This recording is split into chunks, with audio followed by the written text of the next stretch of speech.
মধ্যপ্রাচ্যে দখলদার ইসরায়েল ও ইরানের মধ্যে চলছে ভয়ঙ্কর এক যুদ্ধ, আর এ যুদ্ধে সরাসরি অংশ নিয়েছে মার্কিন যুক্তরাষ্ট্র। আমাদের হাতে এসেছে গুরুত্বপূর্ণ আপডেট আন্তর্জাতিক সংবাদ। শুরুতেই থাকছে পারমাণবিক প্রযুক্তি উন্নয়নে এশিয়ার মুসলিম দেশকে সহায়তার ঘোষণা রাশিয়ার। এবারে জানিয়ে দিব পাকিস্তানে ভয়াবহ বিস্ফোরণ, 13 সেনা নিহত। আরও জানাবো পুরো ইউক্রেন দখল করতে চান পুতিন। এদিকে ইউক্রেনের ওডেসায় রুশ হামলায় নিহত 2। এবারে থাকছে ইরানের 400 কেজি সমৃদ্ধ ইউরেনিয়াম কোথায়। সর্বশেষ জানিয়ে দিব এবার গাজায় যুদ্ধবিরতি নিয়ে সুখবর দিলেন ট্রাম্প। এতক্ষণ শুনছিলেন আপডেট আন্তর্জাতিক সংবাদের শিরোনাম, এবারে বিস্তারিত। তবে তার আগে অনুরোধ রইল ভিডিওটিতে একটি লাইক এবং কমেন্ট করে জানিয়ে দিন ভিডিও সম্পর্কে আপনার মূল্যবান মতামত। আরও জানিয়ে দিন ভিডিওটি কোথা থেকে দেখছেন বা কোন জেলা থেকে দেখছেন। পারমাণবিক প্রযুক্তি উন্নয়নে এশিয়ার মুসলিম দেশকে সহায়তার ঘোষণা রাশিয়ার। পারমাণবিক প্রযুক্তি উন্নয়নে এশিয়ার মুসলিম দেশ মালয়েশিয়াকে সহযোগিতার কথা জানিয়েছে রাশিয়া।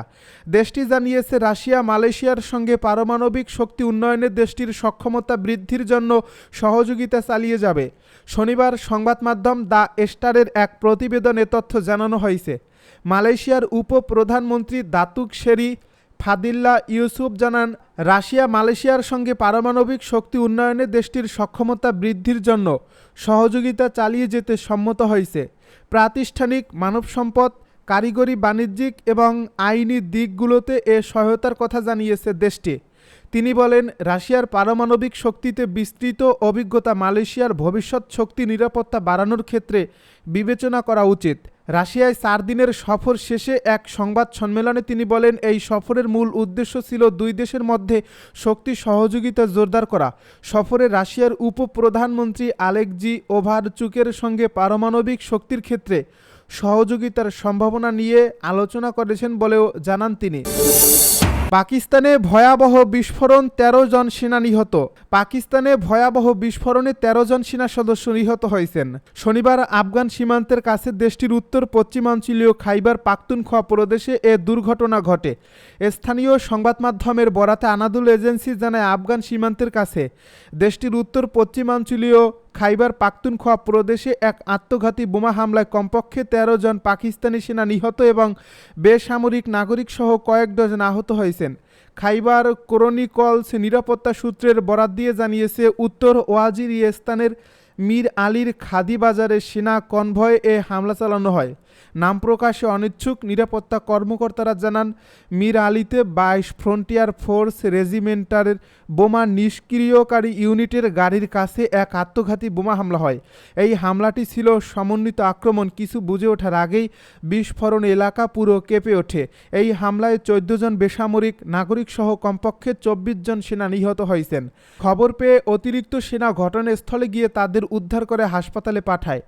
চিকিৎসকেরা জানান, অনেকের অবস্থা আশঙ্কাজনক। কাউকে উন্নত চিকিৎসার জন্য জেলার বাইরে নেওয়া হচ্ছে। সাম্প্রতিক মাসগুলোতে খাইবার পাখতুনখোয়া প্রদেশে নিরাপত্তা বাহিনীর উপর একদিনে সবচেয়ে ভয়াবহ হামলাগুলোর মধ্যে এটি একটি। তবে এখনও পাকিস্তান সেনাবাহিনী এ হামলার বিষয়ে কোনো বিবৃতি দেয়নি। এদিকে উত্তর ওয়াজিরিস্তানের হাফিজ গুল বাহাদারের নেতৃত্বে একটি স্থানীয় জঙ্গি গোষ্ঠী এ হামলার দায় স্বীকার করছে। পুরো ইউক্রেন দখল করতে চান পুতিন। ইউক্রেনের পুরো ভূখণ্ড রাশিয়ার অন্তর্ভুক্ত করতে চান বলে জানিয়েছেন দেশটির প্রেসিডেন্ট ভ্লাদিমির পুতিন। গত 20 জুন সেন্ট পিটারবার্গ অর্থনৈতিক ফোরামে পুতিন এমন মন্তব্য করেন খবর আল জাজিরার। পুতিন বলেন, আমি বহুবার বলছি, রুশ ও ইউক্রেনীয় জনগণ এক জাতি। এই দৃষ্টিকোণ থেকে পুরো ইউক্রেনই আমাদের। তিনি আরও বলেন, যেখানে রুশ সেনারা পা রাখে তা আমাদের। ভ্লাদিমির পুতিনের এমন মন্তব্যের জবাবে ইউক্রেনের পররাষ্ট্রমন্ত্রী আন্দ্রেই সিবিহা বলেন, যেখানে রুশ সেনা যায় সেখানেই তারা নিয়ে আসে মৃত্যু, ধ্বংস আর বিভীষিকা।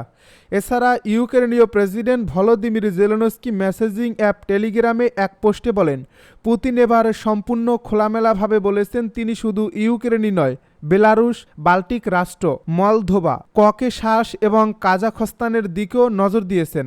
জার্মানির সেনাবাহিনীর কৌশলগত প্রতিবেদনেও পুতিনের সম্প্রসারণবাদী মনোভাবকে অস্তিত্বগত হুমকি হিসেবে উল্লেখ করা হয়েছে। এদিকে ইউরোপীয় দেশগুলো ও কানাডা ইউক্রেনকে সামরিক সহায়তা আরও বাড়ানোর ঘোষণা দিয়েছে, যা যুক্তরাষ্ট্রের সহায়তা স্থগিত থাকার ঘাটতি পূরণে ভূমিকা রাখবে।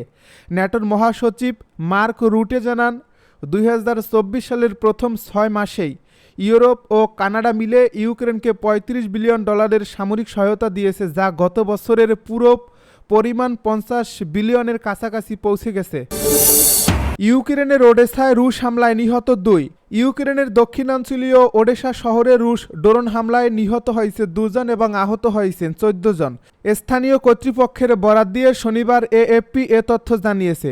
ওডেসার গভর্নর ওলেগ কিপার টেলিগ্রামে জানান, একটি আবাসিক ভবনে রাশিয়ার চালানো ড্রোন হামলার পর ধ্বংসস্তূপ থেকে উদ্ধারকারীরা 2 জনের লাশ উদ্ধার করেছেন। রাতে চালানো এই হামলায় 2 শিশুসহ মোট 14 জন আহত হয়েছে বলে জানান তিনি। এছাড়া খেরসন শহরের কর্তৃপক্ষ জানিয়েছে, বিগত দিনে রুশ হামলায় সেখানে 1 জন নিহত ও 3 জন আহত হয়েছে। গভর্নর ওলেকজান্ডার প্রকুদিন শনিবার টেলিগ্রামে এক বার্তায় বলেন, রুশ সেনারা গুরুত্বপূর্ণ ও সামাজিক এবং আবাসিক এলাকাগুলো উদ্দেশ্য করে হামলা চালিয়েছে। ইউক্রেনের রুশ হামলায় এখন পর্যন্ত 10,000 মানুষ নিহত এবং লাখ লাখ মানুষ তাদের ঘর ছেড়ে উত্তরাঞ্চলে পাড়ি জমাতে বাধ্য হয়েছে। এছাড়া পূর্ব ইউক্রেনের বেশিরভাগ অংশ ধ্বংস হয়ে গেছে। সম্প্রতি রাশিয়া ইউক্রেনে তাদের ড্রোন ও ক্ষেপণাস্ত্র হামলা জোরদার করছে।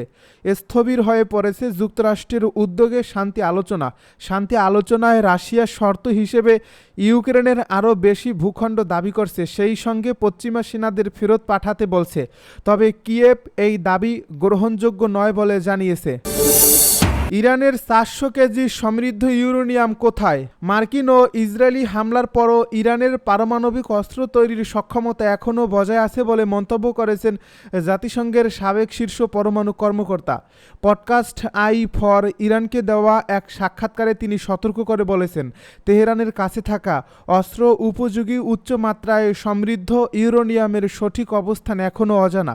প্রায় 400 কেজি 60% বিশুদ্ধতা সম্পন্ন ইউরেনিয়ামের কোনো হদিস মেলেনি।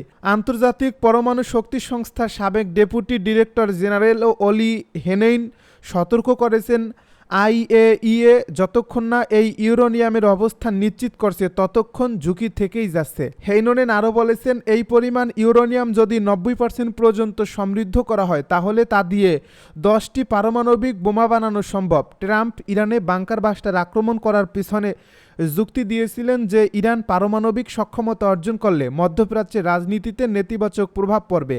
তবে B2 বাংকার বাস্টার হামলার পর মার্কিন প্রেসিডেন্টের এটাও বলা উচিত ছিল যে এখন বিপদ কাটেনি বলে মন্তব্য করেছেন হোনেইনেন। এবার গাজায় যুদ্ধবিরতি নিয়ে সুখবর দিলেন ট্রাম্প। ভারত, পাকিস্তান ও ইরান ইসরায়েল যুদ্ধের ইতি ঘটিয়ে এবার যুদ্ধবিধ্বস্ত গাজায় ইসরায়েল ও হামাসের মধ্যকার সংঘাত নিরসনের সুখবর দিলেন ট্রাম্প। মাত্র 1 সপ্তাহের মধ্যে গাজায় যুদ্ধবিরতি প্রতিষ্ঠা করা সম্ভব বলে মনে করেন মার্কিন প্রেসিডেন্ট ডোনাল্ড ট্রাম্প। হোয়াইট হাউসের ওভাল অফিসে শুক্রবার কঙ্গো রুয়ান্ডা চুক্তি নিয়ে আয়োজিত এক অনুষ্ঠানে ট্রাম্প সাংবাদিকদের এ কথা বলেন। ট্রাম্প বলেন, তার বিশ্বাস গাজায় এখন একটি যুদ্ধবিরতি খুব কাছাকাছি অবস্থায় রয়েছে। এ সংঘাত বন্ধে যারা কাজ করছেন তাদের কয়েকজনের সঙ্গে সদ্যই তার কথা হয়েছে। যুদ্ধবিরতির বিষয়ে ফিলিস্তিনি স্বাধীনতাকামী সংগঠন হামাস বলছে, যুদ্ধ শেষ করার যে কোনো চুক্তির আওতায় গাজায় থাকা অবশিষ্ট জিম্মিদের মুক্তি দিতে তারা প্রস্তুত। তবে ইসরায়েলের পক্ষ থেকে বলা হয়েছে, যুদ্ধ তখনই শেষ হবে যখন হামাসকে সম্পূর্ণ নিরস্ত্র ও বিলুপ্ত করা যাবে।